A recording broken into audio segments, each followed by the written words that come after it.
এবার সরাসরি সরকারকে চ্যালেঞ্জ ছুড়ে দিলেন অঙ্গনওয়াড়ি কর্মী এবং সহায়িকারা। উল্লেখ্য, কৈলাসহরের গৌরনগর ব্লকের অধীনস্থ সমস্ত অঙ্গনওয়াড়ি কেন্দ্রে অঙ্গনওয়াড়ি কর্মীরা বিগত 5 মাস ধরে টিফিনের বিল এবং মোবাইলের রিচার্জের টাকা প্রদান করা হচ্ছে না।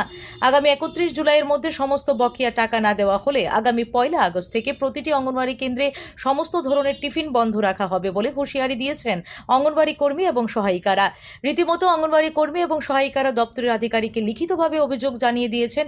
21 জুলাই মঙ্গলবার কৈলাসহরের গৌরনগর ব্লকের অধীনস্থ সমস্ত অঙ্গনওয়াড়ি কর্মী সহ সহায়িকারা দপ্তরের 59 জেলার ইন্সপেক্টর বিদ্যাসাগর দেববর্মার কাছে 10 দফা দাবিতে ডেপুটেশন প্রদান করেন। ডেপুটেশনের নেতৃত্বে ছিলেন গীতারানী নম, তুলি সিনহা, শিপ্রা ঘোষ, সুফিয়া বেগম, হাসনা বেগম সহ আরও অনেকেই।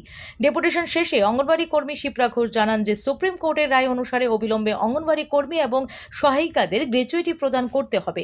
অঙ্গনওয়াড়ি কর্মী এবং সহায়িকাদের নিয়মিতকরণ করতে হবে। নিয়মিতকরণ করার সাপেক্ষে সমকাজে সমবেতন দিতে হবে। বাজার দ্রব্যের সঙ্গে সামঞ্জস্য রেখে ফিডিং বিলের মূল্য বৃদ্ধি করতে হবে।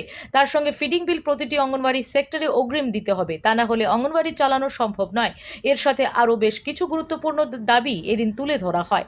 অনুসারে অবিলম্বে গ্র্যাচুইটি প্রদান করতে হবে, নিয়মিত করতে হবে। নিয়মিতকরণের সাপেক্ষে সমকাজের সমবেতন বাড়াতে হবে। এইরকম মোট আমরা 10টি দাবি নিয়ে গৌরনগর প্রকল্পের আন্ডারে অঙ্গনওয়াড়ি ওয়ার্কার ও সহায়িকা আমরা আজকে ডিআইজি স্যারের কাছে মিলিত হয়েছি সবাই এই দাবিগুলো নিয়ে।